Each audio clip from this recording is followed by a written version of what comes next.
All right. Well, maybe we'll start. I'll just keep watching for anybody else that wants to join. My name is Carol Amick.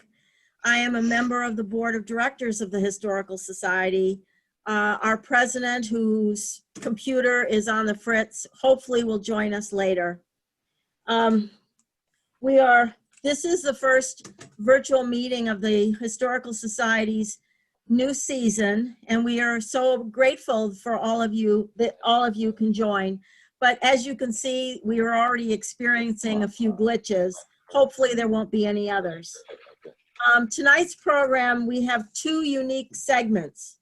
Both are extremely interesting. For the first segment, we are recognizing 4 Bedford High School students whose projects for the National History Day all achieved special status. Our second segment will focus on the 1918 flu pandemic and correlations to the coronavirus pandemic that we are all currently suffering through. We welcome 4 very special Bedford High School seniors who brought great acclaim to their high school and our town with their wonderful History Day projects. When I call your name, please just wave your hand, wave your hand or something so people can see who you are. The first one is Shauna Wolkenhar, whose documentary, Breaking the Barrier of Truth Around King Leopold II's Congo-free state through the use of mass media, was selected to be a showcase documentary for the National Museum of African American History and Culture. Wow, that was fabulous.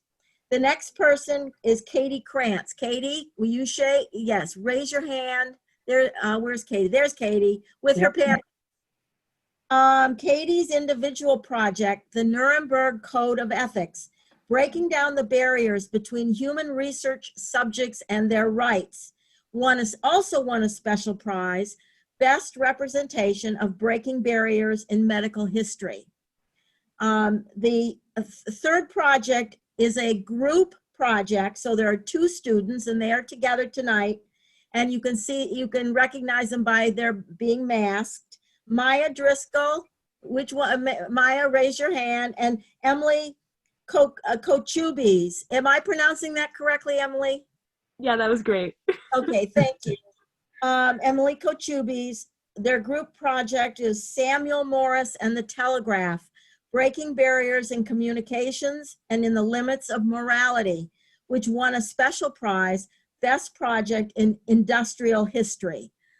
There were a lot of other students who participated in National History Day this year, but we are recognizing these 4 students because of their outstanding achievements and winning these special prizes. I would also like to recognize 3 teachers who have been so supportive of the History Day competition for many, many years. And they are all with us tonight to show their continuing support for these History Day competitors. Pat Colhane is the advisor for Bedford High, and he just raised his hand. Jim Sunderland, who for many, many years has been the primary advisor and has now relinquished that role to Pat. Jim, where are you? There he is. All right, and Christine Butler, who is the Social Studies Department Chair, and there is Christine. And thank you all for joining tonight. I know the kids, the students are thrilled and honored that you all are joining us. We will begin by showing Shauna's documentary, which is about 10 minutes long, and it is very powerful.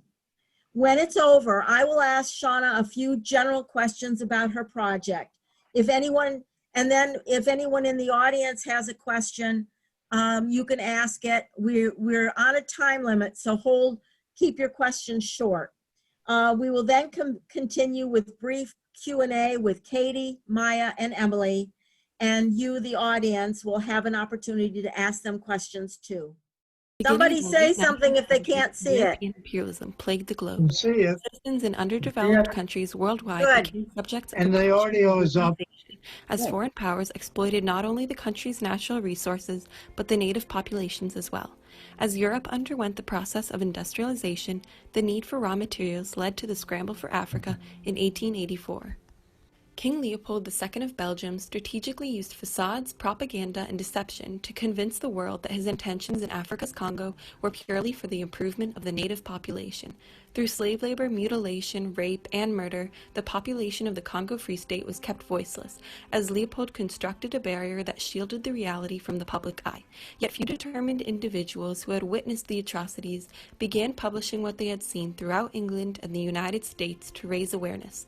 The invention of the first portable camera, the Kodak, was revolutionary because for the first time in history, people all over the world were exposed to brutal snapshots from behind Leopold's veil, creating national outcry.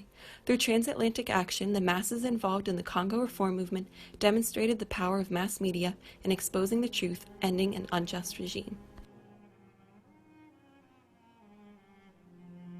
King Leopold II of Belgium yearned for power and set his sights on acquiring land in Africa. His interest in the Congo was sparked by the abundance of precious metals and ivory, which promised an influx of wealth into Belgium, transforming it into a powerful nation. This desire for land, however, was not shared by the Belgian population, and many believed they did not have the funds for a colony. To avoid public backlash, Leopold created the facade of a humanitarian and philanthropist monarch, rather than revealing his true intentions of exploitation. Leopold began the creation of the deceitful barriers around the Congo by extensively lying to his own people. He even went as far as convincing them that his only intention was to end the brutal Arab slave trade in Africa and to Christianize the so-called lazy, violent, and backward people. Leopold's propaganda went beyond the confines of Europe when he sent lobbyists to the United States to disseminate misinformation in major newspapers. In 1884, under President Arthur, the U.S. became the first country to recognize Leopold's ownership of the Congo Free State, announcing its sympathy with and approval of the humane and benevolent purposes of the International Association of the Congo. The major European powers soon followed in recognition of Leopold's state in the General Act, drafted at the Berlin Conference of 1884 to 1885. The invention of the inflatable rubber tire by the Dunlop Company in 1890 made the global rubber demand surge and changed the future of the Congo. The forests of the Congo were crowded with wild rubber vines, and forced labor was imposed to maximize the collection of natural rubber. Slaves had to meet unrealistic quotas, and Congolese men were recruited by European officers to provide oversight and ensure that these quotas were met. These soldiers, known as the Force Publique, were issued guns and munitions to instill fear and kill anyone who failed to meet their quota. To ensure that munition was not being used for recreational hunting, a new rule was put in place demanding that soldiers provide officers with the right hand of each Congolese slave murdered. Soldiers brutally chopped off the extremities of living Congolese to make up for any bullets wasted on hunting and presented these to their superior officers. Chopped off hands became a form of currency in the Congo, used by both soldiers and Congolese. In some cases, soldiers were able to shorten their service by collecting more hands than the others. For natives, they could be used to fill rubber quotas, and villages often attacked one another to steal mutilated hands. Unlike the meticulous records kept by the Nazis in World War II, Leopold strategically acquired minimal information and statistics about the Free State by prohibiting the state from publishing a budget and banning critical journalists from entering the territory. The death rates were of genocidal proportions, and although the exact number is unknown, an estimated 10 million Congolese died over 23 years. Despite the lack of information known about the Congo, a group of individuals dedicated themselves to exposing Leopold's inhumane administration to the rest of the world. They began using the media to broadcast their findings in the United States and England, which was crucial to igniting the worldwide resistance movement that unmasked Leopold's Congo in the years to come. Edmond de Morel was the first individual to shine light in the darkness of the Congo, and although he never traveled to the territory, he became its most outspoken critic. He oversaw the arrival and departure of the ships traveling between Belgium and Congo at the Elder Dempster Shipping Company in Antwerp. Over time, he became skeptical of the Congolese affairs as he noticed multiple discrepancies between what he witnessed and what the Belgian government was publishing. He concluded that the only answer for his observations could be the use of slave labor, and announced his determination to do my best to expose and destroy what I knew to be legalized infamy. The Congo reform movement had officially begun. Morel moved rapidly with his campaign, beginning with the release of his own truthful and uncensored weekly newspaper, the West African Mail. He gathered testimonies and photographs from missionaries, as well as information from state officials who had worked in the Congo. With this acquired knowledge and evidence, Morel published books, hundreds of articles and pamphlets, and spoke at over 50 mass meetings to raise awareness. Roger Casement was another prominent individual who had spent years in the Congo working multiple jobs in supply and construction, and was later appointed as a British consul. Moved by Morel's claims of human rights abuses, the British House of Commons and Foreign Office voted to investigate the Congo question by sending an individual there. Casement stood as the perfect candidate. Over the course of his inquiry, Casement witnessed unimaginable atrocities, which he often described in letters sent to the Foreign Office and Congo state officials. In 1903, he returned to London to publish the Casement Report, a process made tremendously difficult by Leopold, who tried to prevent the truth from leaking by demanding that he see the report before its publication and often posing threats. Finally, the report was published in early 1904. The direct tone used to describe what Casement had witnessed allowed the raw atrocities to be presented to the public and convinced readers that Leopold had lied for decades. Morel stated, "It was a report which finally, and for all time, was to tear aside the veil from the most gigantic fraud and wickedness which our generation has known." Morel and Casement were inspired by each other's work and decided to collaborate to form the Congo Reform Association. Based in England, individuals of the association dedicated themselves to bringing national attention to the situation in the Congo through the use of the press and mass public speeches. Historian William Roger Lewis summed up the intentions of the group when he stated, "The Congo Reform Association was the beginning of a crusade which would end with the walls of the Leopoldian system crumbling before the trumpets of Congo reform." The first meeting of the CRA, attended by approximately 2,000 individuals, was held in Liverpool's Philharmonic Hall on March 23, 1904. From then on, its numbers increased rapidly as individuals were drawn to the moral aspect of the movement and wanted to play their part in the destruction of Leopold. Through the press, members sent letters to newspapers and Parliament urging international intervention. The success of the CRA is greatly attributed to Alice Seeley Harris and Reverend John Harris, who provided the majority of the photographs used in the campaign to evoke emotion in the audience which words could never achieve. The couple traveled to the Congo as missionaries, but soon turned their attention to taking photographs of villagers who had been subjects of the violent force publique. Other missionaries created written reports to accompany the photographs and began sending these home. The most renowned photograph, Nsala of Wala in the Congo district, was captured by Harris in 1904. And a native had gone down the path at the back of the station, carrying the hand and foot of his little girl wrapped up in a plantain leaf. When the Harrises returned to England in 1906, they joined the CRA and toured Europe and the United States, where they spoke in public on 600 occasions. They displayed real chicots and shackles and presented their famous lantern slide lectures, scripted horror narratives accompanied by slides of photographs and hymns. With the invention or with the distribution of a portable Kodak camera and people photographing and bringing this evidence from Congo, it was directly, and of course visual material is much more emotional than only a report. It goes more directly to the emotional center of the thinking. Branches of the CRA spread to other European countries such as Germany and France and became transnational in 1904 when the United States established the American Congo Reform Association. Among the members was Vice President Mark Twain, an anti-imperialist who published the satire King Leopold's Soliloquy. Written from Leopold's point of view, the satire highlights the role of the camera in ruining his veiled affair, the incorruptible Kodak, the only witness I have encountered in my long experience that I couldn't bribe. Like Morel's newspaper, the Congo newsletter was published by the American CRA to bring attention to the issue. While nations from every side of the world were cracking down on the truth, Leopold continuously tried to uphold the barrier of lies through propaganda and lobbyists. In one final attempt at silencing the national fervor targeted at ending his Congo, he organized a group of 3 men, known as the Commission of Inquiry, to travel to the Congo and argue for his humanitarian work there. This plan completely backfired. On their trip, the men collected hundreds of testimonies from the natives. When the commission returned, they wrote a report which confirmed the evidence surfaced by critics of Leopold's Congo. With international outcry at a peak, Belgium was placed in a vulnerable position, and Leopold was compelled to sell the Congo Free State to the Belgian government in 1908. People tend to turn a blind eye of what human beings can do to each other. Africa continues to be the forgotten continent. Neighboring countries experience similar histories to that of the Congo, with mass violence, torture, and genocides. However, the barricades constructed through colonialism are yet to be broken, and thousands of stories remain untold.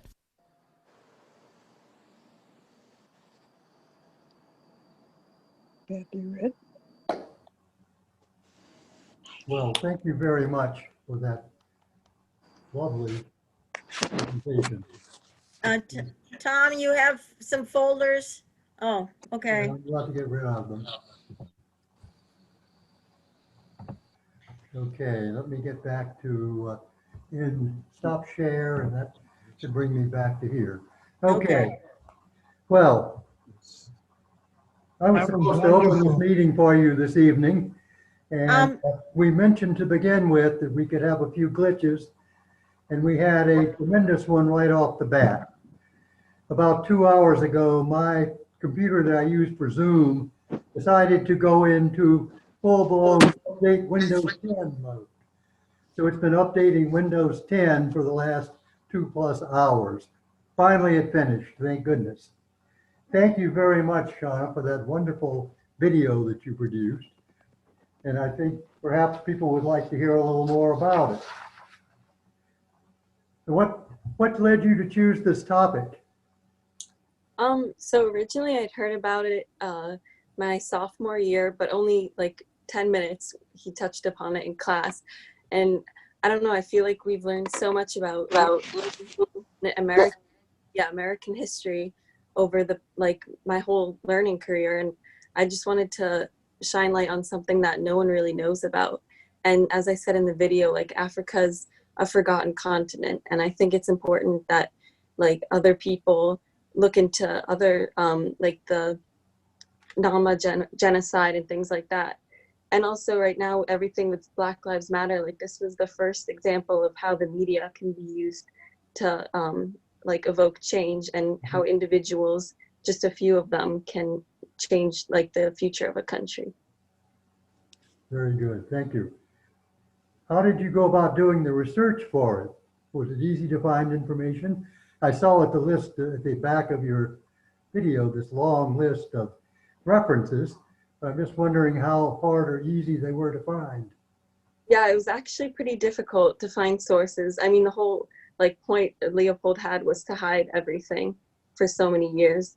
So even when you just look up Congo Free State, there's about 10 pictures of dismembered Congolese, and that's about it. So I really had to do a lot of digging.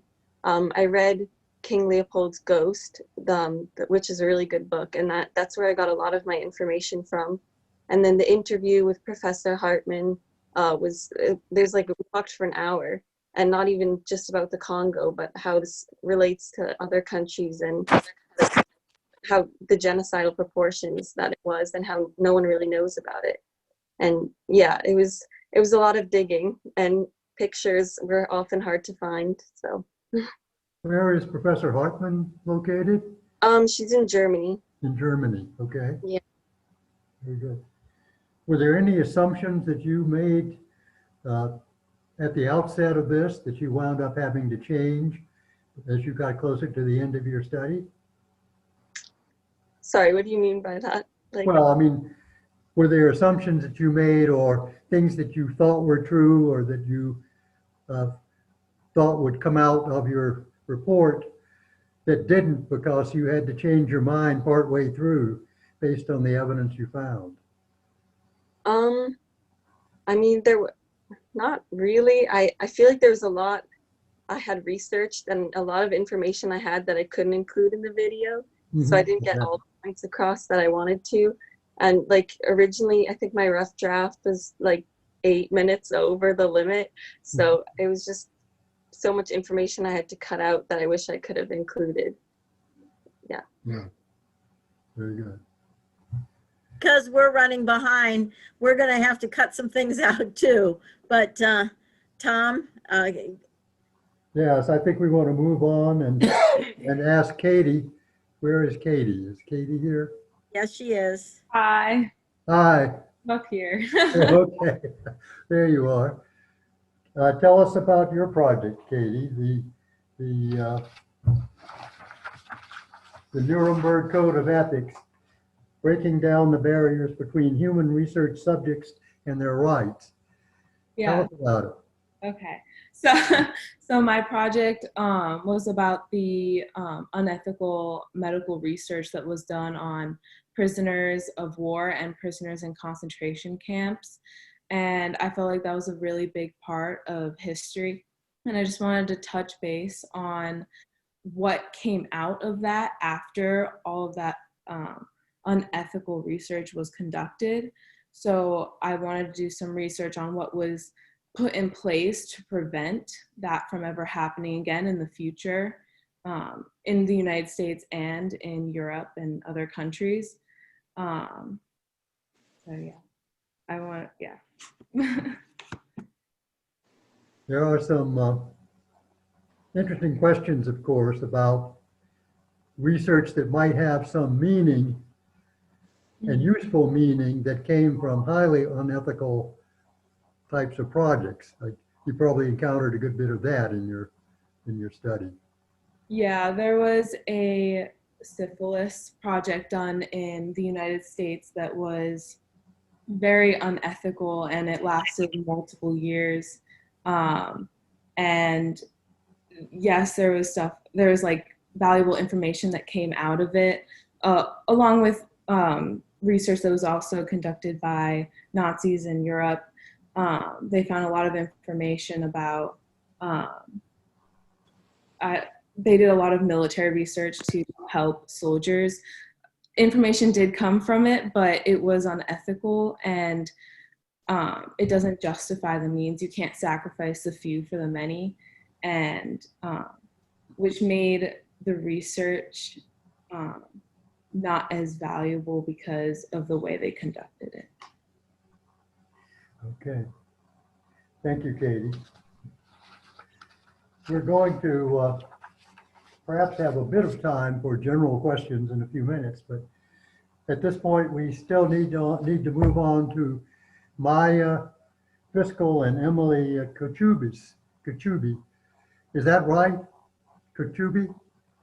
Chubis, yeah. That was awesome. Kachubi. Okay. So who wants to start? I Your can start. project, I'm sorry, your project was Samuel Morse and the Telegraph, breaking barriers in communications and in the limits of morality. Yeah, so originally when we started our project, we set out to figure out how Samuel Morse invented and developed the telegraph. But really, as we started to research, we found that he sort of immorally did it because he used the work of a lot of other scientists and he sort of credited it as his own. Yeah. Well, I understand that the Morse code itself was often thought to have been the invention of somebody else. Is that roughly accurate? Yes. It was actually his assistant who really developed the Morse code. But he claimed it. Yes. Yeah. What made you choose that topic to begin with? It smells nice.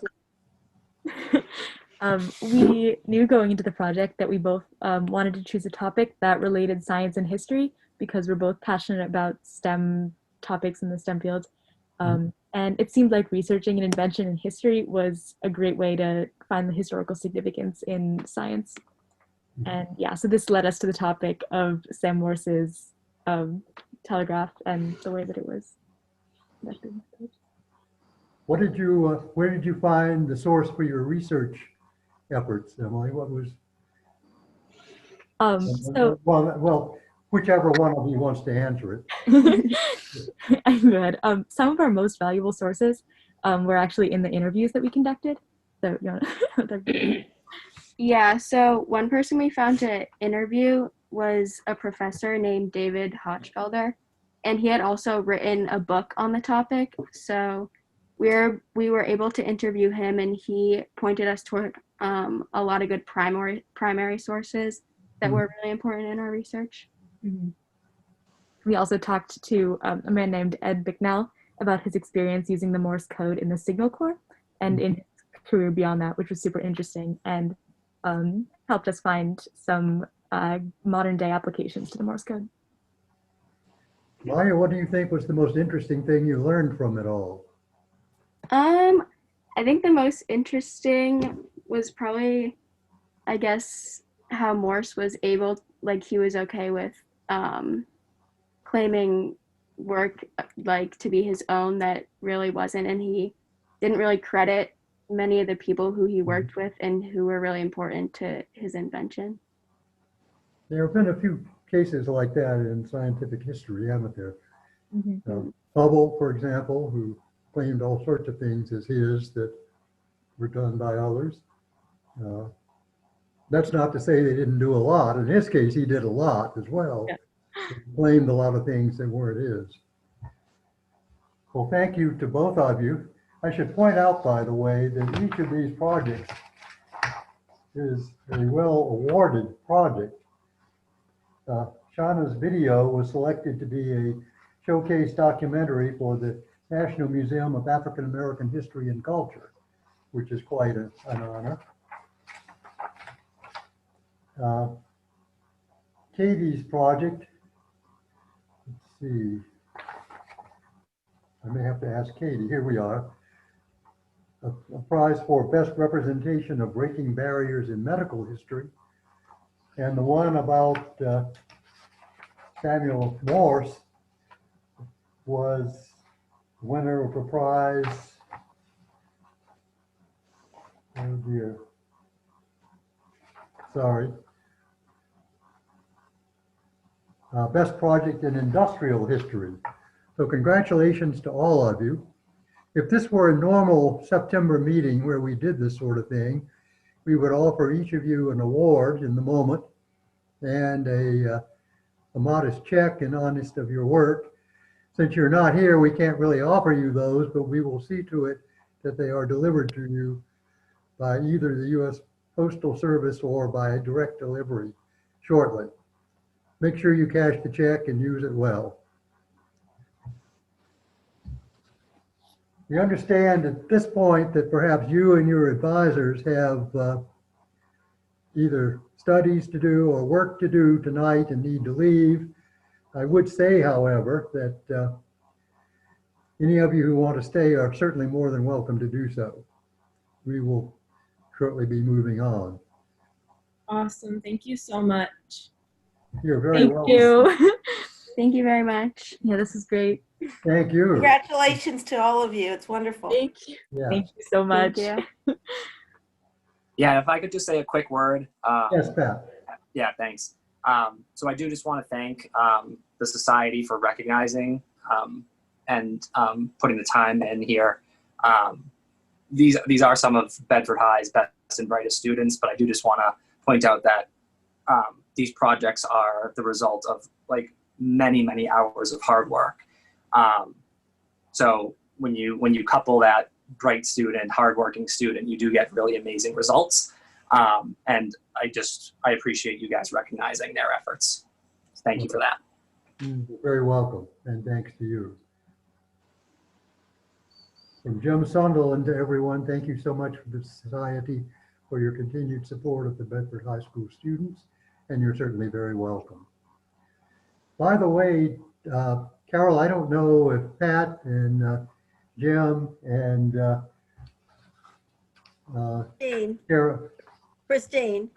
Christine were introduced ahead of time. Was that done? They were. They Yeah, were. good. Okay, very good. Okay, well, with that, we will move on to the rest of the meeting. And the rest of the meeting is going to consist largely of a video. When I ran my first Historical Society meeting a year ago, I was able to introduce a video which was, on the one hand, extremely interesting and informative, and on the other hand, a lot of fun. So, Windshield Bedford. Well, this time it's a video that should be informative and interesting. It is not particularly any fun because its topic is not any fun. And that topic is the flu epidemic of 1918. Oh dear. So It is anything but fun. It has the two advantages that, number one, most of the pictures and the videos in it are 1918, 1919 vintage photographs and movies. They are not modern day 4K, HD, whatever, 21st century videos. It also has the advantage that it was out on the web, already published by the end of 2018. It was put out to celebrate the century having passed since the epidemic broke out. So it has not been biased or built on top of conjectures and comparisons and contrasts and so forth that people were consciously making with our current situation. So anything like that you find in it, it's just there. It's not because somebody planted it there for you to see. So without any further ado, let's see if we can get going on one more video. Share screen, this screen, share.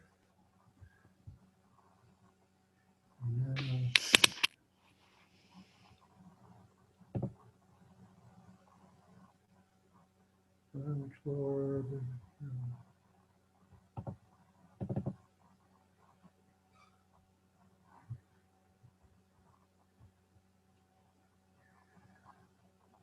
This was the Spanish flu of 1918, the deadliest pandemic of the 20th century. Yes. Epidemics have infected societies throughout history.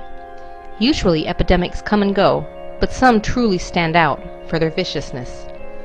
In recent history, there has been no pandemic more devastating than the flu of 1918, sometimes called the Spanish flu or swine flu.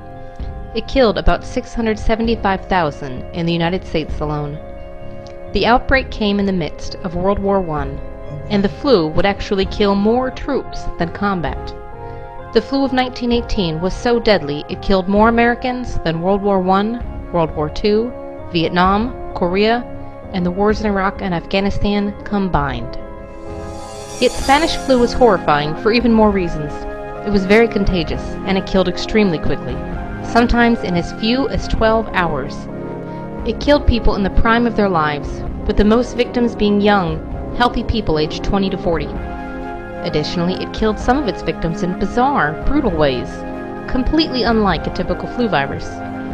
Some symptoms actually closely resembled the plagues, which killed millions in the Middle Ages. But scientists have analyzed the pathogen's genome and verified it was not Black Death, which killed millions in 1918. It was just the flu. This video will cover how the flu began and how it spread across the world, the bizarre symptoms that made it so deadly, and how the flu pushed society to the very brink of collapse. If the epidemic continues its mathematical rate of acceleration, civilization could easily disappear from the face of the earth within a few weeks. Victor Vaughan, Surgeon General of the Army, October 1918. No one can be absolutely sure where the pandemic originated, but there are several theories. In northern France, there was an outbreak of a flu-like disease at a British military base in 1917. The base was located in a swampy area with lots of waterfowl and pigs. New flu epidemics often arise when people have close contact with sick birds or pigs. There was a separate outbreak of respiratory disease among soldiers from Southeast Asia who fought in World War I from 1916 to 1918. Most flus start in Southeast Asia, and some historians argue the soldier may have brought a new virus to Europe. But historian John Barry makes the case in his fascinating book, The Great Influenza, that the flu may have originated on a farm in rural Kansas by jumping from infected pigs to humans. Indeed, the first officially recognized cases of the Spanish flu emerged at a military base in Kansas. The U.S. had just entered World War I, and training and industry had ramped up at a rapid pace as the war machine fired up. But in rural Haskell County, Kansas, a war of another type was quietly beginning. Haskell County was in the grip of a deadly outbreak of what seemed to be a mysterious new disease. People in the community, farmers mostly, may have caught the new disease when a pathogen from sick pigs jumped species and began infecting humans. The new virus, the swine flu, was shockingly contagious and extremely deadly. A local doctor was terrified by the death toll of the new virus and contacted the U.S. Public Health Service for advice. His concern was noted, but nothing else was done. After all, it was a tiny rural backwater. How could it spread far in such a sparsely populated area? Slowly the virus began to die down as it ran out of new people to infect. Perhaps it would have stopped there had the times been different, but 1918 was the perfect breeding ground for a worldwide pandemic. In early 1918, every military base was teeming with young men training for war. The military hurried to build new barracks, hospitals, training areas, and facilities to support the influx of hundreds of thousands of men. Some of these men were volunteers, and some had been drafted. The strange new disease was just dying down in Haskell County when a few young men left there, headed to Camp Funston, Kansas, for training. Camp Funston, located at modern-day Fort Riley, was already over capacity, with 56,000 young men training for war. There hadn't been time to build enough barracks for all of them. It was the coldest winter on record east of the Rockies, yet many men were sleeping in tents without any heat and only thin blankets. In an effort to keep them all warm, the commander ordered all the men to move into barracks, violating the health and safety rules that dictated how much space each soldier should have. Inside the barracks, men huddled around stoves trying to keep warm. The men from Haskell County must have crowded in close too, even as they began to cough and sneeze. That's all it took. In the overcrowded barracks, the flu spread rapidly. It only took 6 days for the outbreak to begin. The men from Haskell County arrived on February 28th. Less than 1 week later, men began flooding into sick call. Within just a few weeks, the flu swept across the base, sickening thousands and killing between 38 and 50. It was a high death rate for the flu, but it was nothing compared to what was coming next. The virus was about to mutate and become much, much worse. Flu viruses are constantly mutating, and sometimes there will be a really big shift, or a virus that usually affects only animals mutates so it can infect people too. When that happens, it can be very deadly. The flu comes in waves. That's why we have a flu season. Although it may seem like a bad flu is done, the flu can hide for a while, or go infect people in a different part of the world and then return even worse. In the case of the 1918 flu, 3 waves of flu devastated the world. The first wave wasn't too bad, but the second and third waves were extremely dangerous. The outbreak at Camp Funston came just at the end of the flu season in the United States, so the first wave infected a lot of people, but then faded away. The military wasn't worried. They were grappling with a far more deadly outbreak of measles at the time. The flu virus seemed to fade away, but really it just went abroad to take on a world at war. It stalked into camp when the day was damp and chilly and cold, with a hand that was clammy and bony and bold, and its breath was icy and moldy and dank, and it killed so speedy and gloatingly greedy that it took away men from each company rank.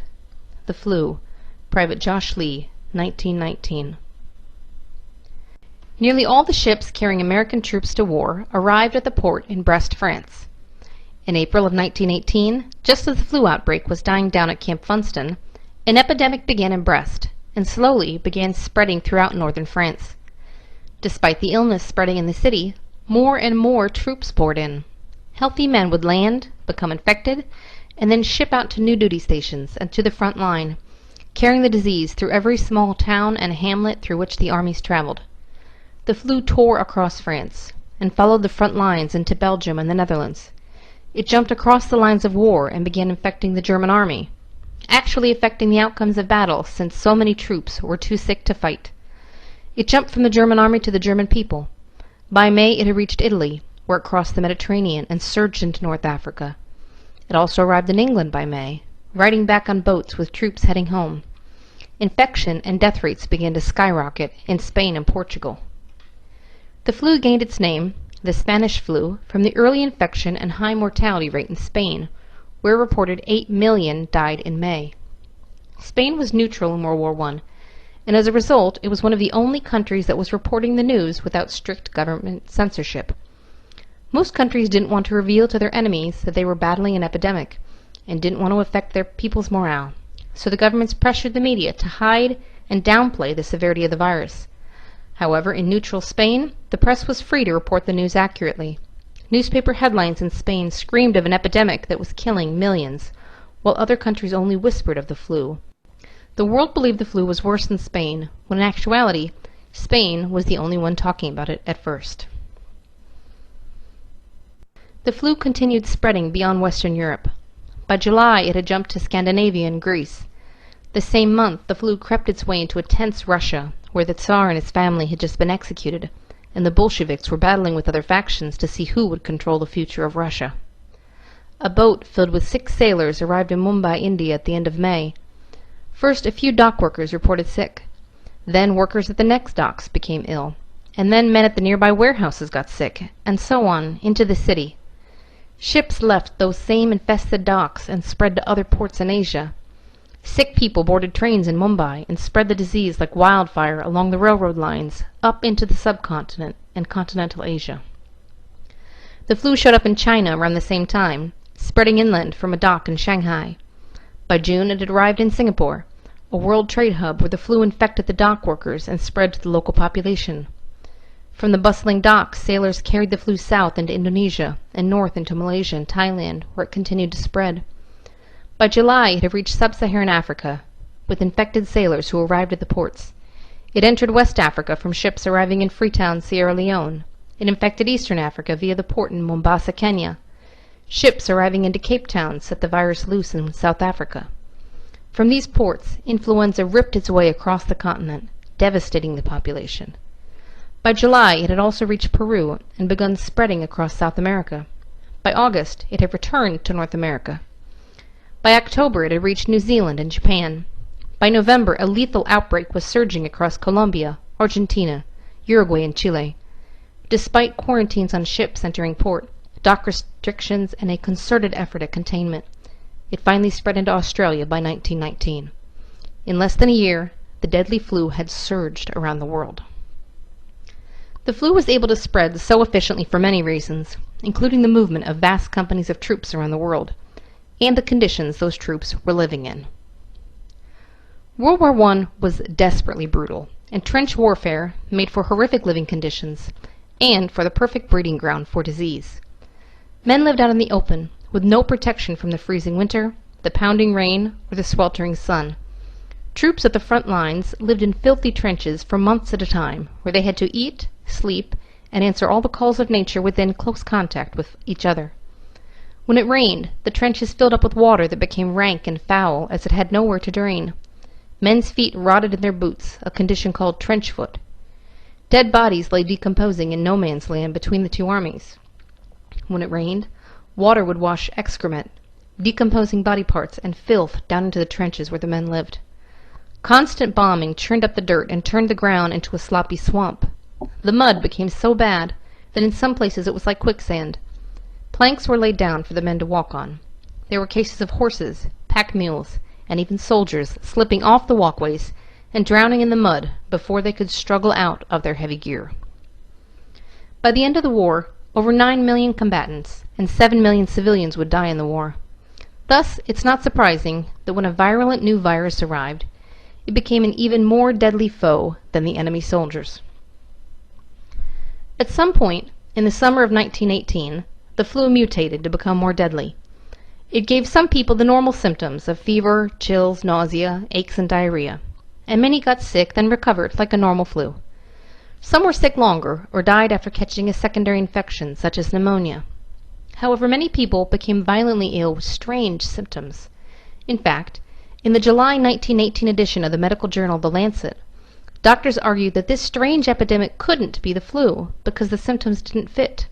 Italian doctors argued the same. In some people, Spanish flu caused fevers that were so high people hallucinated. Some writhed in agonized muscle pain so bad that doctors thought they had dengue, also called breakbone fever. It made some people temporarily or even permanently blind, deaf, or paralyzed. Some lost the ability to smell. Some had strong vertigo and would fall over if they tried to walk. Extreme ear infections developed very quickly, going from the first pain to the eardrums rupturing within only a few hours. Some had terrible headaches and double vision. Severe mucus excretions and inflammation made it hard for victims to breathe. Some people coughed so hard they tore their abdominal muscles. Doctors doing autopsies saw lungs so damaged that they resembled those of people who died from poisonous gas in the war.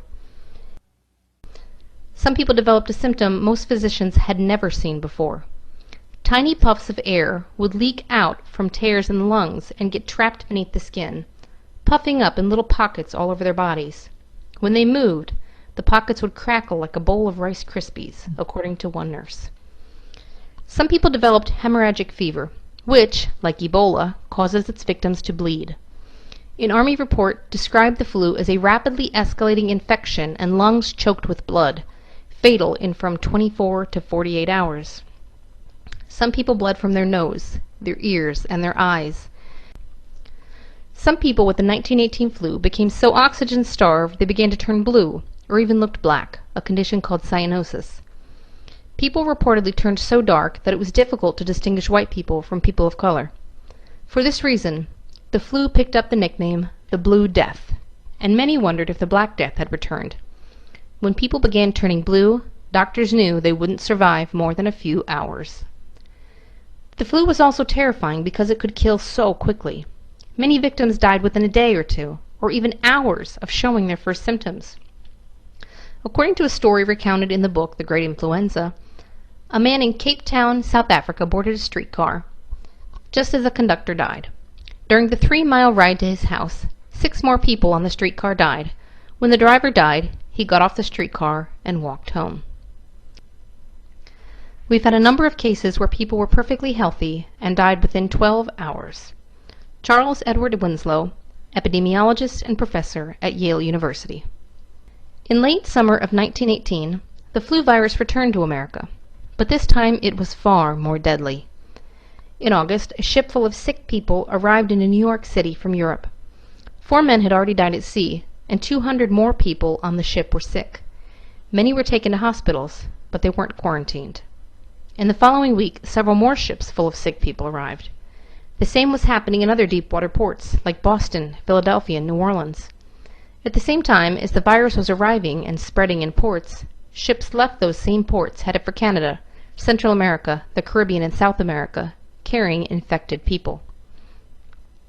In early September, there was an outbreak at Navy Pier in Boston. The pier was quarantined, but officers still moved between bases. An officer was probably responsible for carrying the flu to nearby Camp Devens. At first, just a few men reported sick, and then within only a few days an epidemic broke out. By mid-September, thousands of men were sick, in many cases violently so. Of those who were sick, 75% were so ill they had to be hospitalized. The sheer number of patients overwhelmed the medical staff at the military hospital. The hospital had been designed to treat a maximum of 1,200 troops at one time, yet more than 6,000 patients were crammed in. Cots were stuffed into every available space, in hallways and offices, even on outdoor porches. The doctors and nurses fell ill. There were simply not enough healthy people to care for the thousands of sick people. So many died that they couldn't all fit in the hospital morgue. The dead were stacked up one on top of another, like firewood in the hallway outside the morgue. Every day they were carted away, and every day the hall filled up again. The Army medical officers issued an order that no men should be sent to or shipped out of Camp Devens. However, that's not what happened. A group of officers left Camp Devens, headed to Camp Grant in Illinois. Despite the rules against it, the chief officer there had authorized overcrowding due to a shortage in barracks, once again giving the ideal environment for the disease to spread. Shortly after arriving, the officers from Camp Devens became sick. The men were quarantined, but it was already too late. Within 2 days of the first cases, the flu was widespread throughout the camp. Within 4 days of the first case, men started dying. Within 5 days, doctors and nurses became sick and started dying.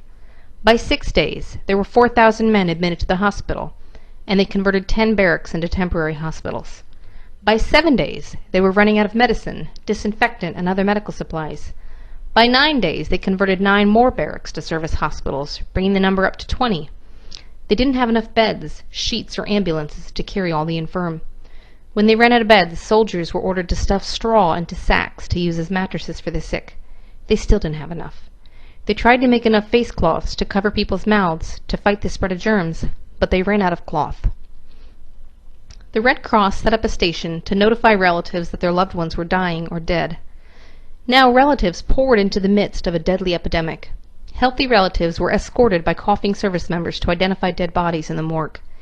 They crowded into the overfilled hospitals to visit ill loved ones. Desperate parents and wives tried to bribe nurses and orderlies to give special care to their soldier. It became such a problem that the head officer issued a warning about accepting bribes.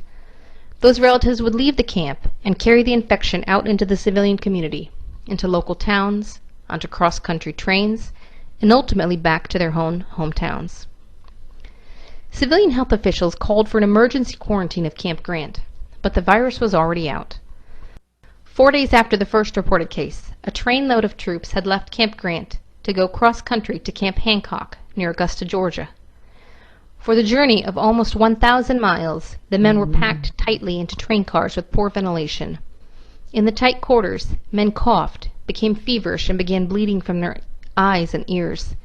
They infected each other swiftly, and the virus swept along the train.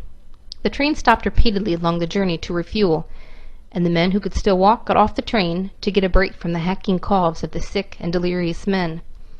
There they interacted with railroad workers and curious locals who had come to see the troops. They infected town after town for almost 1,000 miles. When they finally arrived in Georgia, 2,000 of the 3,000 men were so sick they needed to be hospitalized immediately. They started a new outbreak at Camp Hancock. Historians don't know how many of the men from the train died, but one report from Fort Leonard Wood claims 10%. Yet when hundreds began dying, the medical staff at the hospital stopped keeping careful records. They were just too overwhelmed by all the dead. One robust person showed the first symptoms at 4:00 p.m. and died by 10:00 a.m. The Journal of the American Medical Association. The same thing would happen at bases across America. At Camp Custer in Michigan, 2,800 troops reported sick in a single day. At the same time, hundreds of thousands of troops were still shipping out to Europe. By this point, the government knew how dangerous the flu was, so they had tried to contain the virus on ships. Visibly sick men were not allowed on the ships, but this didn't make much difference in the end. The flu virus incubates for a few days before any signs of infection are visible. On board the ships, the men were locked into their bunk rooms for most of the voyage across the sea, and armed military police enforced the segregation. On most ships, about 400 men were locked into each crowded bunk room in cramped quarters with little ventilation. Although the troops were segregated from others in the ship, they still shared the same mess hall where they all ate. They would file through, breathing the same air and touching the same tables and chairs as the group before. On one ship, called the Leviathan, the flu broke out almost immediately, despite the quarantine efforts. Within 2 days, it had overwhelmed the ship's medical services. The doctors and nurses were laid up sick alongside their patients, delirious, coughing, and blood pouring from their bodies. The blood pooled on the floor, and the nurses, who were still well enough to work, walked through the puddles, leaving bloody footprints on the deck. Finally, there were so many sick men that they began laying them on the deck of the ship out in the elements. They even lay there in storms, because the well were too overwhelmed to move them, and the ill were too sick to move themselves. At first, the deaths came spaced apart, and the officers took careful notes in the captain's log of the Leviathan. At first, they wrote the date and time of death, the name and rank of the deceased, their unit and cause of death. But only 1 week after leaving New York, the officers were so overwhelmed they wrote only name and time of death. The captain's log shows 2 deaths at 2 a.m., 1 at 2:02 a.m., 2 at 2:15 a.m. It continued like that around the clock. The healthy must have been terrified, locked onto a ship filled with a deadly plague with nowhere to escape. They began burying men at sea. At first they were solemn ceremonies, but after so many, the funerals became routine. They would read a name, say a brief prayer, and slide the body off the boat, then on to the next. The same was happening in every boat carrying troops across the ocean. Medical advisors begged the military to stop the troop movements, but the war machine needed men. At the same time, it was infecting the civilian population from port to port and along the railway lines. However, the very worst outbreak probably occurred in Philadelphia, and it was made immeasurably worse by mismanagement by leaders who ignored warnings from public health doctors. Had public health measures been implemented, perhaps much of the death and suffering could have been avoided. Philadelphia in 1918 was teeming with people. Hundreds of thousands had swarmed the city because of the new job opportunities working at steel plants, docks, railroad yards, and industries that supplied the war. Without enough housing for the influx, poor people were crowded into squalid, filthy slums that lacked indoor plumbing. Multiple families would cram into one apartment and share an outhouse in an alleyway with hundreds of people. Sometimes people shared not only apartments but beds, even sleeping in shifts. The boarding houses would rent out beds for 6 or 8 hours at a time. When one worker woke up to go to work, another worker would get into the newly vacated bed and sleep, same sheets and all. The streets were notoriously filthy, with rat infestations and gutters filled with trash, animal, and even human feces. With people living in overcrowded conditions, exhausted from hard labor and weak from poor nutrition, dirty water, and bad air quality, it was a perfect breeding ground for an epidemic. I had a little bird. Its name was Enza. I opened the window, and influenza. Children's jump roping song, 1918. A ship full of 6 sailors arrived into the Philadelphia Navy Yard in mid-September. Within a few days, the Navy hospital was overrun, and the Navy began sending sailors to civilian hospitals in the city. As sailors began dying, the flu spread to civilians. 2 days after the first sailor arrived at the hospital, multiple doctors and nurses felt fine as they started their shifts, yet collapsed and became desperately ill within hours. However, the health board for the city didn't want people to panic. They downplayed the severity of the disease. After the death of several sailors and civilians, the health board confidently declared the disease had reached its zenith and already begun to decline. It hadn't even gotten started. At the same time, the federal government was desperate for money from war bonds to fund the war. People would buy bonds, essentially loaning the government money for a promise of being paid back later with interest. Every city had a quota of bonds they had to sell, and Philadelphia was ready to hold the Liberty Loan Parade to sell war bonds. Public health doctors begged the city to cancel the parade, terrified that it would cause the outbreak to become an epidemic. The city government ignored them. On September 28th, hundreds of thousands of people jammed into the downtown streets to watch the parade. In that huddled crowd, all crushed together, it only took a few coughing, sneezing people to launch the epidemic. Within 76 hours, just 3 days later, the city's 31 hospitals had run out of bed space. They were completely full. Some hospitals tried to cram in more by laying patients on cots in the hallways, in offices, and on balconies. In some cases, the sick were laid on the floor next to a dying patient. Once the patient died, the body was taken away, and the new patient would be lifted into the same bed, still warm from the previous occupant. The city opened several temporary emergency hospitals, but it wasn't enough.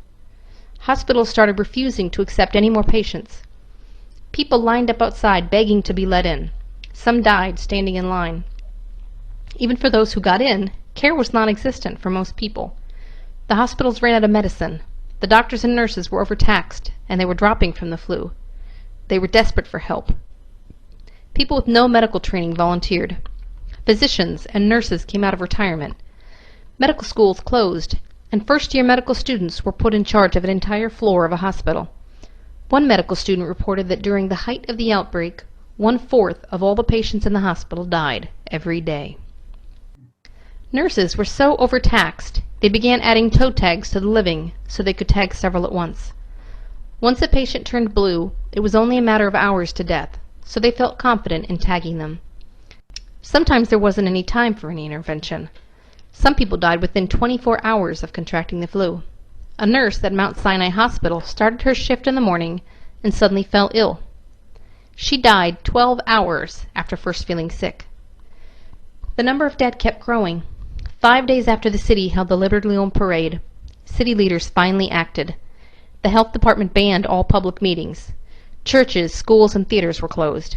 They left the bars open, but those too were closed the next day. The courts closed and city services shut down. It took only a few days for the city's operations to completely grind to a halt. Within just 10 days, Philadelphia went from a few hundred cases of flu and a couple deaths per day to hundreds of thousands of people sick and hundreds dying every day, all because they ignored public health guidelines. By 3 weeks after the parade, The death toll stood at 4,500. So many died that they couldn't be buried fast enough. Gravediggers were sick or refused to bury flu victims. The bodies started piling up inside morgues and funeral homes. Some undertakers raised their prices 500% to try and cash in. Most ran out of coffins.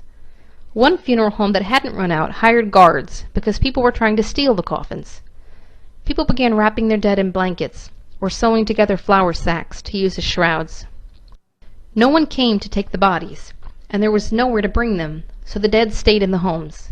People wrapped them in blankets and set them in closed-off rooms.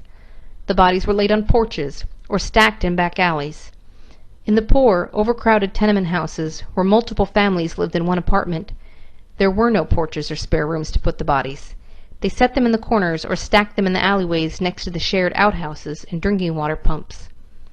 Sometimes people were so sick that the person in bed next to them would die, and they couldn't gather the strength to take the body away. The city began to smell, the stench of death hanging heavily in the air. Finally, families began digging their own graves to bury their dead. Everyone was terrified. People avoided each other. There were cases of children whose parents got sick, and the children starved because no one would go near them in case the child was sick. This was particularly a problem since those who were most likely to die were people aged between 20 to 40, many of them parents. People couldn't get food because no trucks were delivering goods in the city. The streets fell silent. Every business was closed. People hid inside their homes. The streetcars stopped. The police cars stopped. The entire city ceased to function. You were constantly afraid. You were afraid because you saw so much death around you. You were surrounded by death. When each day dawned, you didn't know whether you would be there when the sun set that day. It wiped out entire families from the time that the day began in the morning to bedtime at night. There wasn't any single soul left. William Sardo, Washington, D.C. The Philadelphia city government was by now non-functional. Wealthy Philadelphia families appealed to the federal government for help, but there was no help to send. Cities all across America were buckling beneath the weight of the epidemic, and the federal government was busy managing the outbreak on military bases and among troops in Europe. With the city government failing to act, the women of elite Philadelphia families, many of the same who had organized the Liberty Loan Parade, banded together to start outreach efforts. They gathered together civic leaders from across the city to start planning. They set up a special hotline to answer questions about the flu, but had a hard time keeping it staffed because so many employees were sick. They set up local neighborhood leaders who would organize distribution of food and medical care. They set up soup kitchens in the schools and food delivery to sick people when possible. 500 people volunteered their cars to be used as ambulances and to deliver food and drive doctors around to treat the sick. However, there was a desperate need for more volunteers, and most people were too afraid to get involved. Leaders begged for more help, but people turned away. The fabric of society began to break down. City leaders who hadn't bothered to attend meetings of the outreach effort finally got involved. They seized the city's emergency fund to pay for supplies and pay health workers. They opened additional morgues and sent out policemen to try and clear the piled-up bodies. Like the ancient plagues, people carried their dead out to the streets. There the bodies were loaded onto open trucks or horse-drawn wagons. There were no coffins, so they stacked them one on top of the other. Also, like in the days of the plague, they stopped trying to bury people individually and began digging mass graves where hundreds of bodies were dumped in. The city used construction equipment to dig long trenches and push the bodies in. Someone would stand by the trench, say a prayer, and then the steam shovels would push dirt over the piles of bodies. By late October, the epidemic was finally beginning to loosen its death grip on the city. In its aftermath, it left a death toll of 13,000. It also left thousands of orphaned children, a shortage of food and goods, and a stalled city that had to slowly grind its most basic services back into motion. Finally, it left a changed people, filled with fear, wearied by war and disease, and crushed by grief. The people of Phoenix are facing a crisis. Almost every home in the city has been stricken with the plague. Arizona Republican, November 8, 1918. In other cities and towns across America, the news was the same. In New York City, 33,000 people died before the statisticians stopped counting. Some small towns tried to keep the virus out by quarantining themselves. They shut down all businesses and canceled public gatherings. People were ordered to stay in their homes and not touch or visit others. Some towns made it illegal to shake hands. In other towns, police were dispatched to nail signs on the doors of homes where people were sick. The signs said, "Influenza," in red letters. Rumors spread in Phoenix, Arizona, that dogs spread the disease. Policemen killed dogs in the streets, and people killed their own pets. Towns in Colorado set up barricades on the roads, and men guarded them with shotguns, preventing anyone from coming in. Other towns couldn't stop the trains from rolling through on their local platforms, but they refused to let anyone step off the trains. Anyone who did was thrown in prison and quarantined. It didn't work. The virus still slipped in. The only place that escaped the worst of the wrath was San Francisco, and historians credit that to aggressive response by the local government, who listened to their public health officials. Public Health Director William Hassler quarantined all naval stations before they had any reported cases. He knew it was only a matter of time. He ordered all public schools and gathering places closed. He divided the cities into separate districts with distinct support staff so as to segregate outbreaks. He laid out plans and organized the flu response before the flu ever hit the city so they would be ready when it did. The city's government, medical, and civic organizations banded together to educate citizens on prevention such as hand washing, avoiding public places, and wearing a face mask. While Philadelphia's government was still denying there was a problem, San Francisco authorities were distributing 100,000 face masks. Police enforced the face mask rule at gunpoint and actually shot people who refused to wear masks in the streets. As the second wave diminished throughout the country, San Francisco rejoiced for having missed the flu. The flu would mutate once more and rage through the world for a third time, but infecting and killing fewer people. This time it would be less severe. This time it did hit San Francisco because they thought the flu was already over. The third wave hit the Southwest and Midwest hard, but for the rest of America, the worst of the flu had passed. Even as America woke from the nightmare, the epidemic had left its imprint. Right at the height of harvest time, farmers had been too sick to farm, and workers didn't show up to gather the food in. Food that was harvested rotted in warehouses because there was no one to transport it.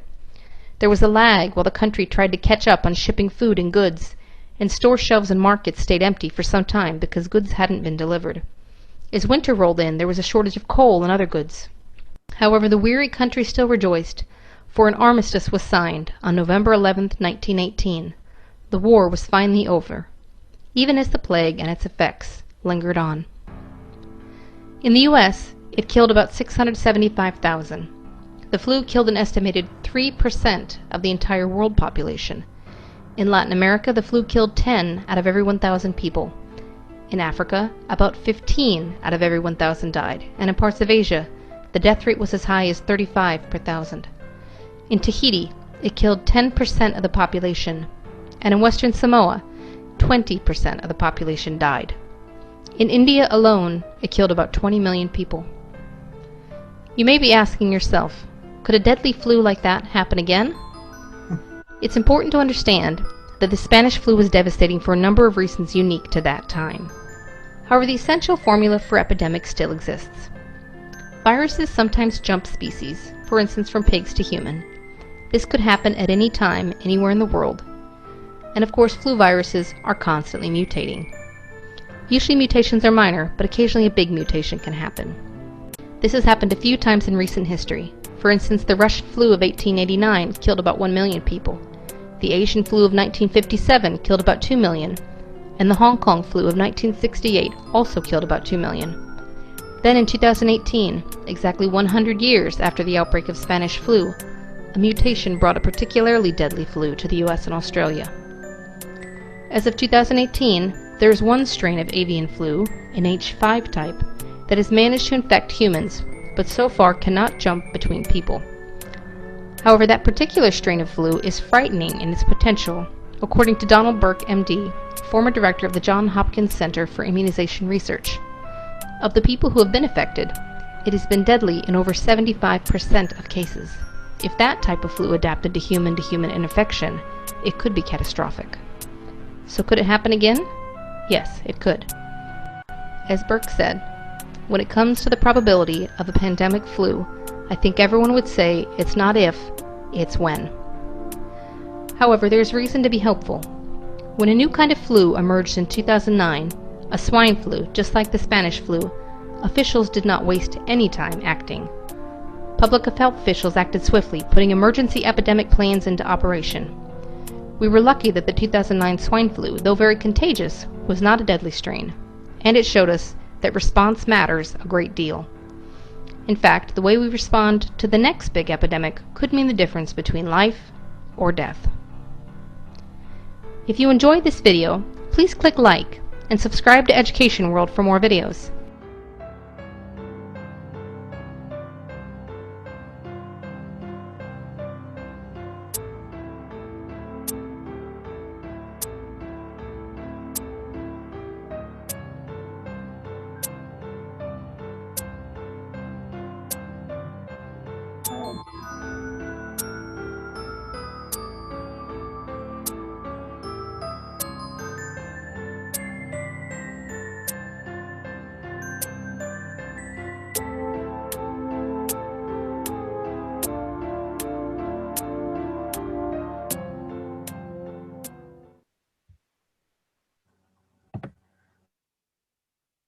Anybody left? Yes. Yes. Yep. And your screen sharing, good. What's that? Just want, Yes. never mind, it's okay. No. It's frightening. It is, isn't it? It should be. It is incredible.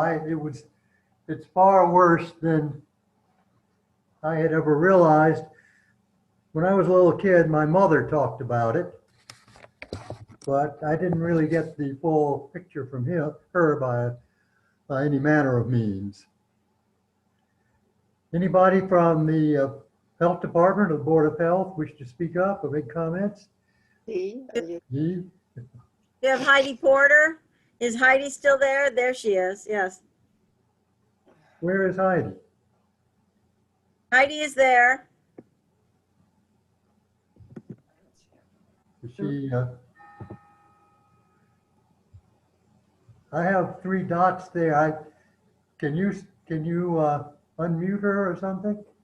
I've suggested that she unmute herself. I can't unmute her. She has to do it herself. Okay.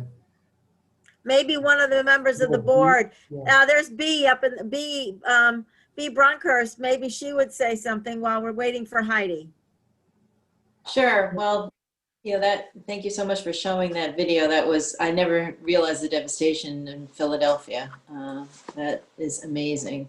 So obviously there's a lot of differences between this, from the coronavirus and that flu, right? I mean, that was one in one, and a flu, this is a coronavirus, but of course it jumped from, we hypothesized from species as well. I don't know if we've seen, the hemorrhagic, horrible side effects that we saw back then in 1918. But I think, the high fevers, of course, and obviously the health measures are very strikingly the same, right? Quarantining, no gathering, masking, soap and water, hygiene, right? I mean, that's still, I would say, a tried and true effort to contain this virus as well. What fascinates me is how that outbreak kind of stopped because of mutation in the end. I mean, the second mutation was very virulent, third mutation less so, and then it was kind of gone. However, then it was seasonal, right? Mm-hmm. Then we had different aspects happen, and they didn't really understand it. I mean, they didn't have antibiotics. They just didn't have so many of the tools that we have now. They didn't have testing. They didn't even realize it was a virus. They thought it was bacteria. They didn't know back then. So, we have so many more tools at our disposal now, but unfortunately, because planning, like, San Francisco did before the second outbreak, is so crucial, and a central response, which unfortunately our government hasn't done a great job of. But we don't know if it's going to mutate. I work for German Merck, and we're already planning. We're already looking for therapeutics that could address a potential mutation, but it's all a guess, right? You have to guess how it's going to mutate. Well, fortunately, coronavirus seems to mutate very slowly rather than rapidly like influenza, or at least that's my... It's already mutated. What's that? It's already mutated. Yes, I know. But we don't know. Slower than the flu. It's too early to know the outcome. So, and all the vaccine work is really based on the spike protein. That's the protein that allows it to get into the cells. That's a guess also, that's going to be the best way to make a vaccine. The good news is a lot of effort is in vaccines right now. There's, I don't know, at least 30 in clinical trial, and there's going to be another 30 going into clinical trial very soon. So at least finally the world has recognized the importance of vaccine research, I would say. Does Susan Schwartz want to have any comments? I would echo what Bea said. Like what I found very interesting is the public health guidance is very similar. Mm-hmm. It really is wear your mask, watch your distance, and wash your hands. And that hasn't changed through all these decades. And, it was interesting what San Francisco did with really, they went in their own little lockdown. Mm-hmm. And really focused with their different districts. And to Bea's point, where we don't have a central plan, that's pretty much what each state has tried to do. And each community within each state has tried to do. So, from that standpoint, it's very similar. We were, I don't know why Heidi is listed as being here, but she's still muted herself. So could one of the other two of you from the Board of Health maybe give us a little idea in the early phases of the quarantine? What did Bedford do the same thing as other towns? My memory was that we were perhaps starting sooner because of the fact that we had an executive from Biogen in our town. Can you give us a little bit of background on what happened in the initial days and weeks when Bedford started getting the virus? Well, I can try a little bit, but obviously, Heidi's the expert. But we are so fortunate because we have a forward-thinking community. We have a public health nurse, and he immediately, and some other, staff members immediately started, with the contract tracing. They really jumped to all of that. And I have to say that the communication between the VA and us at first was a bit rocky, but now it's much, much better. The VA, has a COVID clinic in Bedford. And, the whole thing was sorting out our numbers. I mean, that was amazing. I think also, we took great pains as a Board of Health to give Heidi and the staff the tools they needed to make executive decisions based on the ground so that we wouldn't have to meet every day. Not that we would have to meet every day, but I mean, just logistically, I really have to say I really appreciated that so much that Heidi did that. And I'm sure other boards of health did as well, but I think we always had our ear to the ground. We're getting information as much as possible and, trying to enforce things. And we're, again, very fortunate as a town. We have a COVID task force made up of people from every department. And that, I think, the groundwork we've done over the years really showed, how well we can work all together. And, the police, the fire, coordinating for the food bank. I don't know, maybe, Susan, do you want to talk about that a little bit, about that coordination? Well, I was actually going to highlight the task force. I can't speak for other communities, but the fact that we have a task force that has leaders from so many different departments within town, and it's communicated out regularly via the town manager and, like our different media outlets. I think the communication within Bedford has been exemplary. I just look at it, like I hear from friends in other communities, they haven't had that transparency, and I think that helped. And I remember Heidi saying, like, the first guidance she gave was way before anything happened in town. There were, alerts put out by the Board of Health about washing and face masks and things like that, even before it came here. And I think that's important. And then, the town really pulled together with the food bank, which is still in operation today, because not only did people have health emergency, but they had food insecurity and continue to. And people have lost their jobs.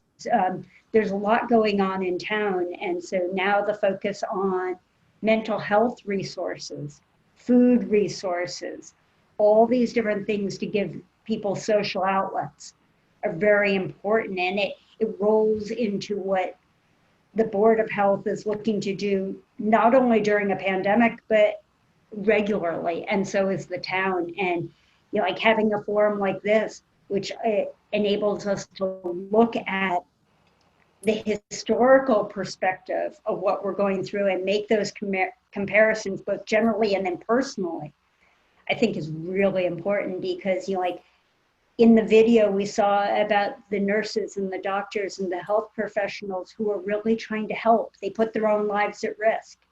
We see that today as well. It's a real community. It takes a village. You mentioned the VA hospital and that things were rocky at first. What was it, your sense that they just didn't want to be as transparent? And I also have questions about how did things work with, the large, I'm forgetting the name, the large retirement community up on Old Billerica Road. Carlton Willard? Yeah, Carlton Willard. Well, I think the whole thing, when it's rocky, I just meant communication, and I think also the confusion with just the way the numbers are reported. Because if you are working at the VA and you come up positive, you were counted as being in a Bedford, flu case, which, now they've really straightened that out finally. Even if you lived in Acton or something. Oh yeah, and you'd be double counted. Now what's going on, which is also hard, but again, our, kudos to our community nurse, and, is that people obviously are getting tested multiple times, right? And so then, you could count, yes, you're positive twice, it's just confirmation, right? So, that kind of stuff is still, I think, going on. So, and what was the other, I'm sorry, I forgot the second question. I was just wondering what the relationship was with Carlton Willard early on, and how you worked with them, because I assume just because it's a lot of elderly, like many of us, that there was concern. Oh, sure. But all I heard was that Carlton Willard was very, very professional, really isolated early, and has been very responsive. That's what I heard at meetings. So. I don't mean to be hogging the question, so I'm going to ask one more and see if other people have some. One of the things that scares me is this whole idea of this virus mutating again. Does the Board of Health, are you talking about, or do you hear anything about possibly another, and not only just another wave of this, which we hear in the news is possibly going to come in the fall or the winter, but perhaps some worse or even less worse mutation of this on the horizon. Is that something you know about or hear about? Well, I don't think we've talked about it specifically at meetings, right, Susan? I don't think so. But, you know, it's definitely, I think in the fall, you know, we're going inside, you know, it's the normal, so-called normal flu season because we go inside. And, you know, obviously with the schools starting up, colleges, you know, we've seen outbreaks at certain colleges. Again, you know, textbook Board of Health stuff, right? You know, Boston College has 100 cases, you know, Northeastern had 55, you know, out of four more, you know, like 100,000 versus BC was only like 28,000 and they had 100 cases. You know, and so anyway, you know, you see it, you see, you know, the textbook. I think, again, it's the Board of Health measures and we just have to be up on it, of what's happening. And, you know, yeah, the vaccine is, you know, where we're hoping to go, but, you know, again, all that is not a sure thing, but yeah. Has the Board of Health established any or will be making recommendations that when a vaccine is available? And I know I talk to people, I'm sure you all have heard the same, that people are very hesitant to take it. I know I will take it when it's available, but I will continue to wear a mask. I will continue to be scared.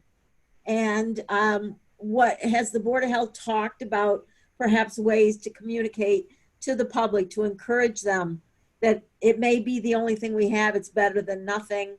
Have you talked about that? Well, I think, you know, I have to say, even just with the regular flu clinics, we have more flu clinics available now. You know, we have drive up, we have outside, you know, walk up opportunities. I think Heidi's done a great job really making the flu clinics visible and communicated a lot about that and making them work in a safe manner. And that's all in preparation for a vaccine, you know, for COVID as well. It's all going to help us. That preparation is going to help us be ready. And, you know, with the communication as well. The video was fantastic, but it also indicated that the mistakes made then are happening again. Yes. Mm-hmm. Yep. Right. I mean, you know, at a lyceum on Sunday, Dr. Ann Kiesling made the observation that, you know, Central, right, if the United States had already stepped in with being able to be the provider for masks and getting other industries to make masks and so forth, we would have been so much better off. But let's hope that we can really learn lessons and don't forget them. You know, 100 years was a long time. Mm-hmm. One of the most... Do you have some comments to make, Heidi, about the... Just the you know, the curiosity of how, I mean, even after the 100 years have passed, where, I mean, I don't know, I guess we're learning from, you know, what happened, you know, all that time ago, but that we hadn't progressed that much from beyond that time, right? We were utilizing mask wearing, we're utilizing social distancing, we're utilizing these real basic fundamental, you know, public health protocols to keep us safe and protected from a disease of which we knew very little, and, you know, having to borrow from that experience. Thank goodness we had the experience. It's kind of interesting and curious to say that, but you know, recognizing that had we not had gone down that path prior, we wouldn't have necessarily known how to take some measures to protect ourselves. Any comments from the rest of our audience here? Questions?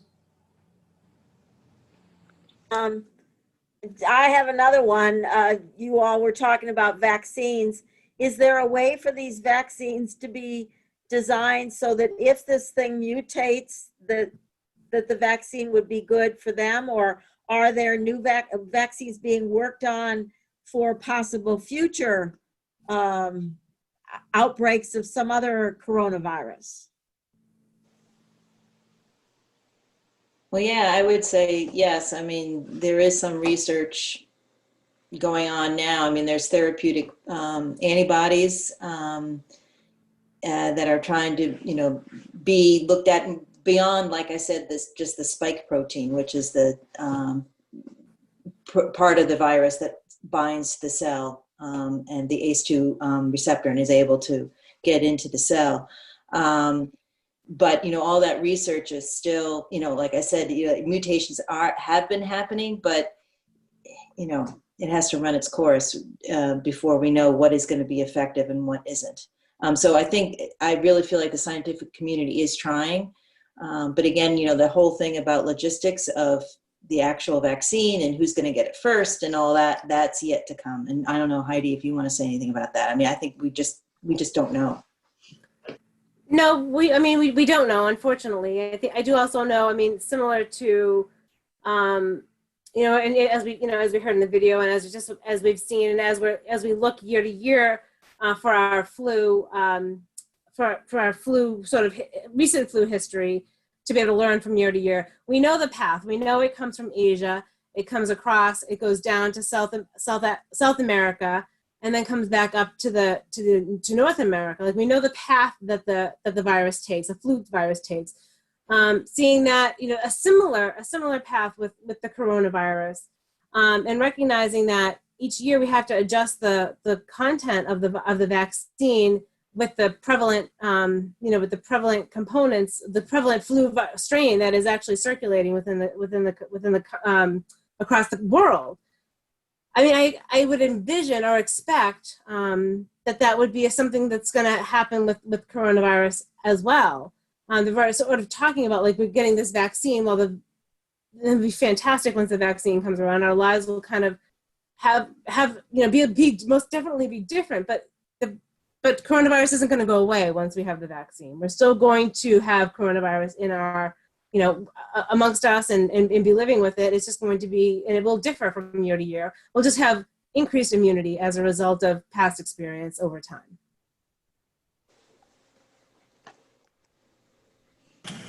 That's really scary. That's really scary.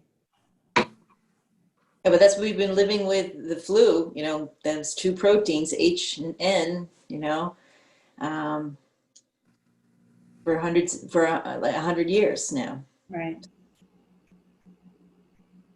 I think people don't seem to realize that ultimately the only place the battle is ever fought is inside one person's immune system, between these little floating naval mines, the virus particles, and whatever antibodies or immune cells you've got to fight it.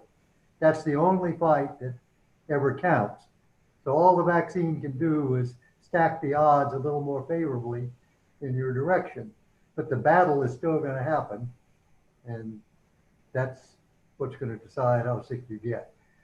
And of course, part of the outcome of that is how much of the virus did you get to begin with? And we never know a thing in the world about that, do we? Right.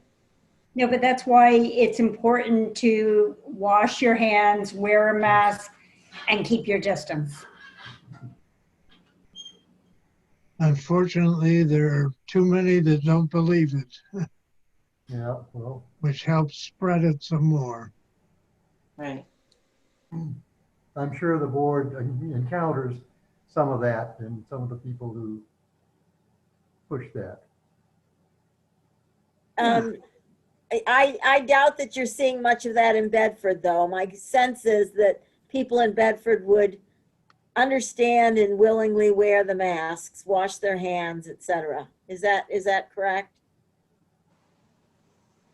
Yeah, Heidi. Not in my experience. No, it's not. I mean, I wouldn't say 100%. I wouldn't say 98%. I would say there's a lot of people who have a lot of different opinions that live in Bedford. Okay. Here's a question for you. Do you folks who are aware of this stuff, do you see a second surge coming along? How realistic, how possible is it that there will be a second surge of this? I think we're seeing it already. I mean, our numbers, in July were like 200. Now they're 400, right? Daily numbers. And I think it has to do with no mystery here. It's the colleges opening, hopefully, and fingers crossed with the schools, even do hybrid models. We're just doing the best we can here. I don't know, Heidi, do you want to say anything about that? I mean, I will just say, when we look at sort of our, if we look at our graph, for instance, of our positive case counts and how quickly they came in, or I should say the speed with which they came in over the past 6 months, we do have an uptick. We do have a spike, maybe as you would say, potentially like a logarithmic kind of uptick over the past couple of months. But that's inevitable. The more people that you have exposed, the more folks that we have that are going to be able to that are going to show symptoms and come down with it. But again, I'm not sure necessarily that it's a second wave. I mean, we hear a lot of folks mentioning the fact that we're not even through the first wave. But I think it's just about being super mindful of environment, of conditions, of potential exposures. I mean, and I agree with B, like coming back to school, everyone sort of like has that little bit of like a holding of the breath, hoping for the best, knowing that all the outreach has been done to try to keep people positive and keep people mindful of what needs to be done. But the inevitability that as we kind of come together and get things getting closer back, or trying to get closer back to normal, we are going to we're going to have more people that end up having an exposure and potentially contracting this virus. So I wish I could say it's a second wave. I think I think it's going to be cyclical, like I mentioned before. Even once the virus comes into play, we're going to have quite a bit of time before we even sort of have a good handle of it, when we get to the level of sort of dealing with it from a seasonal perspective and managing it as we do currently the seasonal flu. Could one of you talk, hopefully Heidi or one of you, talk about how young people are getting this? I've heard and read so many different things, and I don't know what's really accurate. Some people have said to me, oh, the young people get it, mild cases of it, and so they don't end up in the hospital, they're not on respirators, they're not dying, though I know some do. And so you don't have to worry about them. But then I've heard other things, I've read things that suggest that maybe we don't know because we haven't had enough experience with it yet, that this virus could cause such damage to the lungs or part of the body that in later life this could lead to worse effects. Could you comment on that?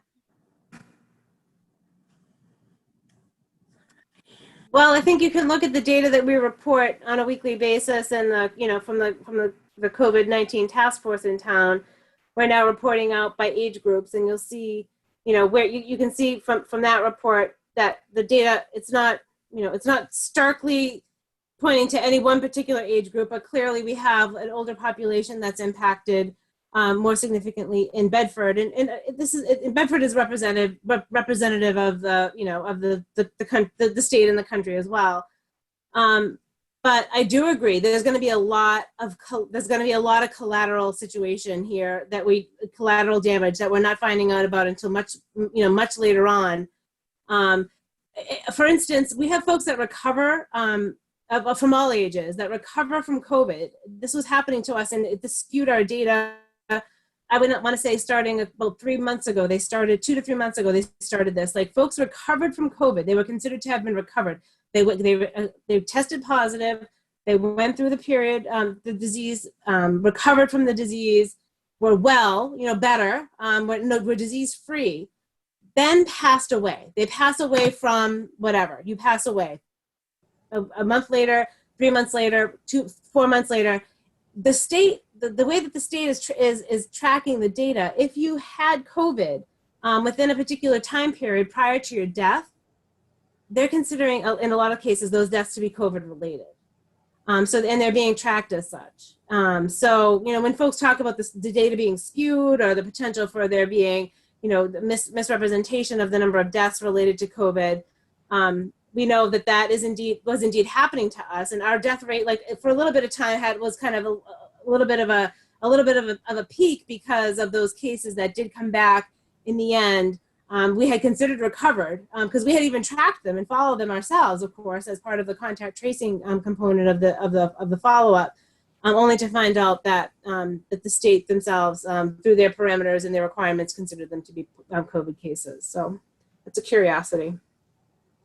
Have they found out what these people die of that July day very lately after they've had the thing?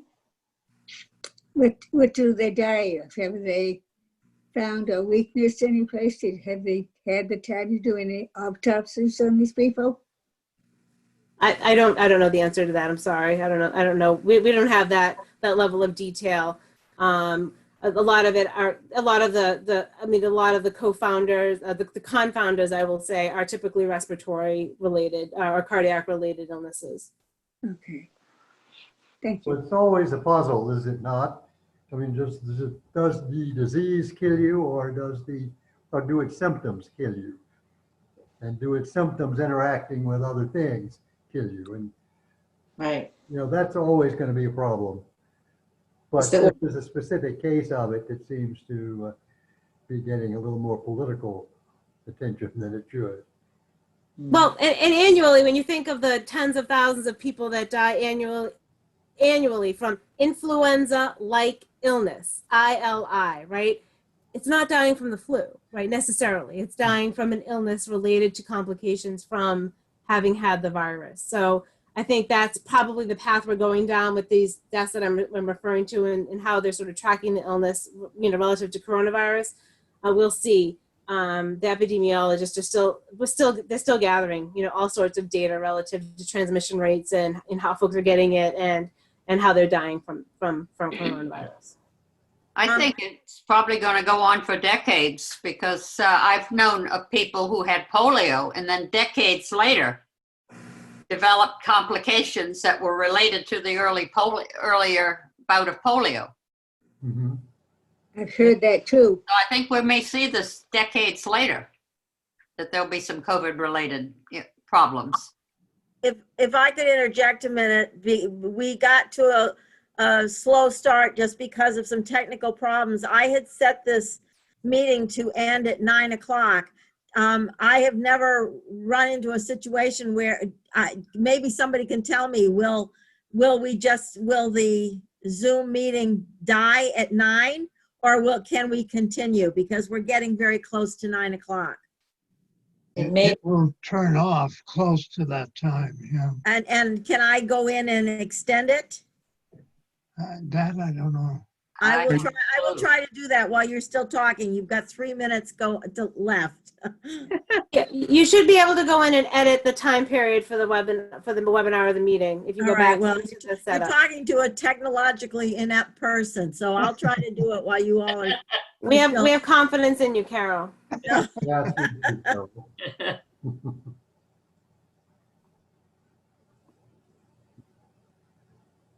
Well, maybe everybody is all set and doesn't have anything else to say. I'll say thank you. It's very eye-opening. It's, the videos are horrifying, but I'm glad to see it. They should be widely disseminated, but thank you so very, very much. You're very welcome. And that's why we showed it. It's had those characteristics. I wish more people could have seen all of this, because there's things I've never seen or heard before. Somehow we have to have more people see and hear this.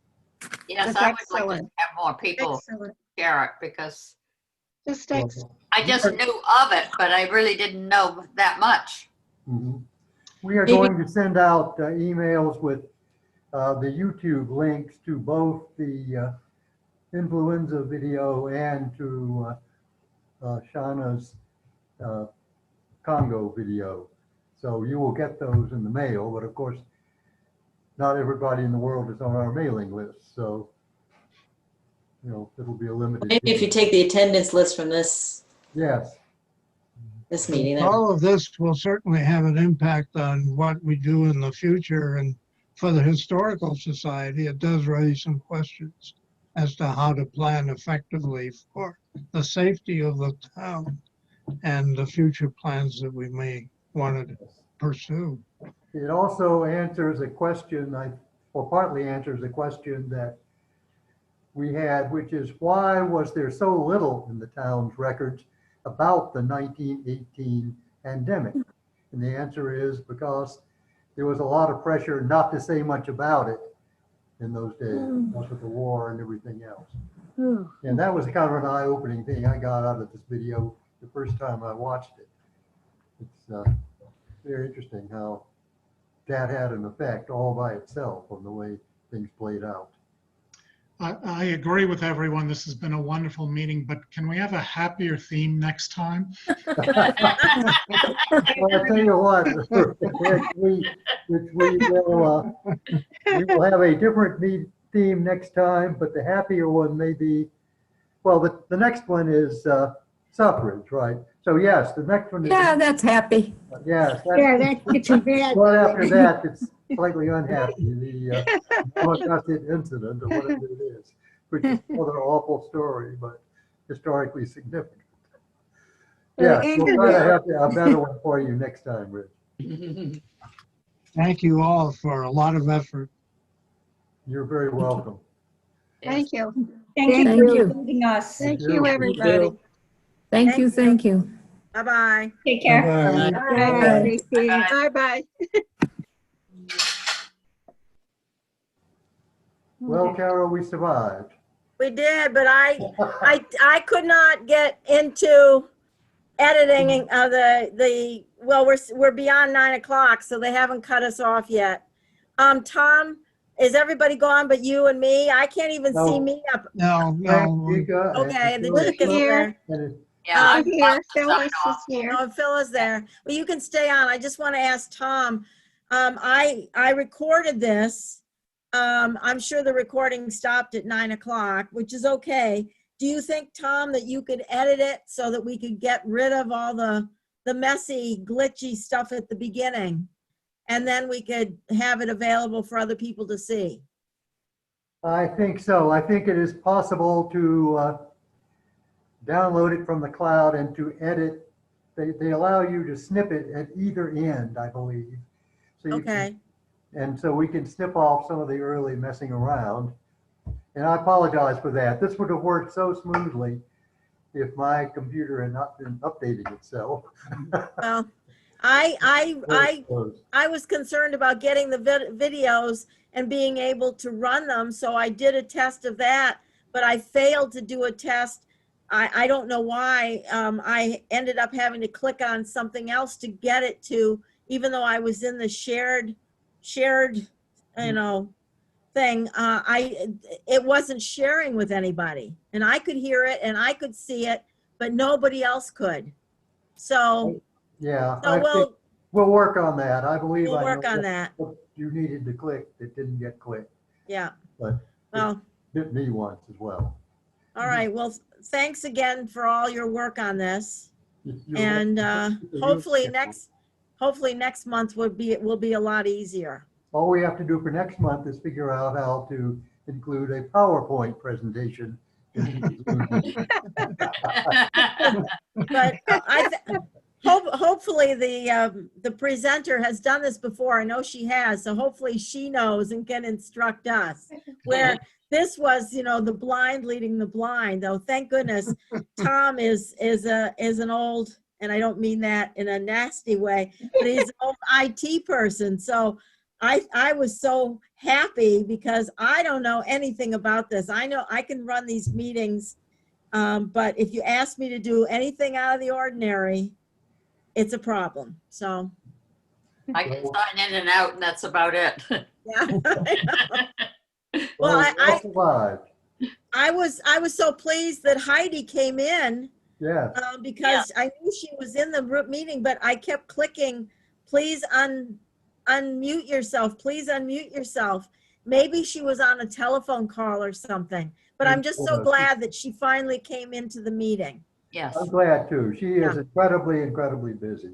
Yeah, And, I appreciate The other thing, Carol and Tom, is the issue about the museum and being sure that it's as safe as we plan for it. You know, I think it's apparent there are some issues that need to be dealt with. I don't think they're stoppers, but there certainly is a consideration. Yeah. You know, that's a very good point, Frank, that we, you know, I'm so dejected about the fact that we don't have approval to go ahead yet, but I think you're right. We need to start thinking about that and maybe coming up with a plan and amending our business and strategic plan to include something, because you listen to the board, the health board members and Heidi saying, we're going to be living with this for years. And this, it may not be as severe, but it's going to be there. So you're right. You are absolutely right. There is a YouTube video out there about recovery from the 1918 epidemic, and it spans the period from 1918 to 1929. Oh my God. Wow, right up to the Depression.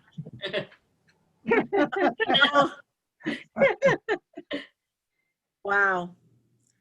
Well, I'm ready to say goodnight to all of you. Okay, good night. All right, good night. Good night. Thanks for being here. Thanks, Tom. I'll talk to you soon. Thank you. Bye-bye. I don't know what I've done. End meeting.